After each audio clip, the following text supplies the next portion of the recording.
અને હવે પ્રભુની વાણી તમારા પ્રસ્તુત અમે શબ્દો દ્વારા અહીંયા આગળ ગીત દ્વારા પ્રસ્તુત કરી રહ્યા છીએ। કહ્યું છે પ્રભુ તું નથી તો કાંઈ નથી, તું તો અસાર સાર છે, તુજ વિનાની જિંદગી બિસ્માર છે, બેકાર છે।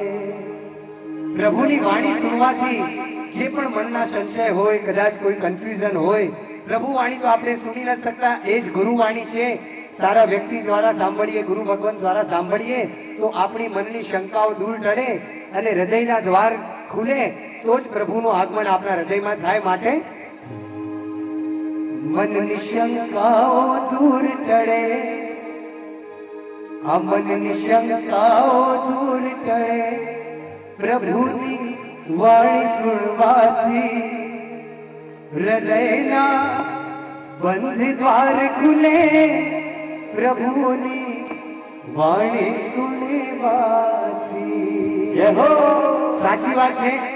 પરમાત્માની વાણી, ગુરુ વાણી સૂચવો તો કદાચ તમે ભટકાયેલા હોય, ખોટા રસ્તે હોય તો સાચો માર્ગ મળી શકે। એ જ ગુરુ વાણીને આ શબ્દ દ્વારા અમે ગીતમાં લીધું છે અને તાળીઓના નાદ સાથે કહીશું।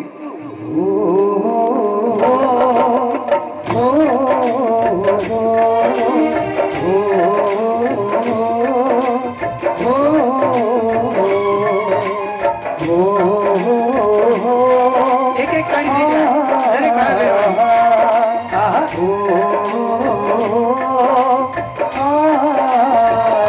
મનની શંકાઓ દૂર કરે, પ્રભુની વાણી સુનવાથી, મનની શંકાઓ દૂર કરે, પ્રભુની વાણી સુનવાથી, હૃદયના બંધ દ્વાર ખુલે, પ્રભુની વાણી સુનવાથી, મનની શંકાઓ દૂર કરે, પ્રભુની વાણી સુનવાથી, હૃદયના બંધ દ્વાર ખુલે, પ્રભુની વાણી સુનવાથી। હાલો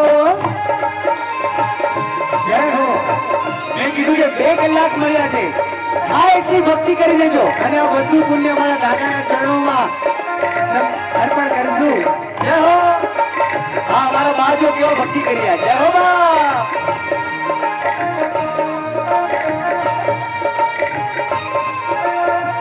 કહ્યું છે જમે લાગુ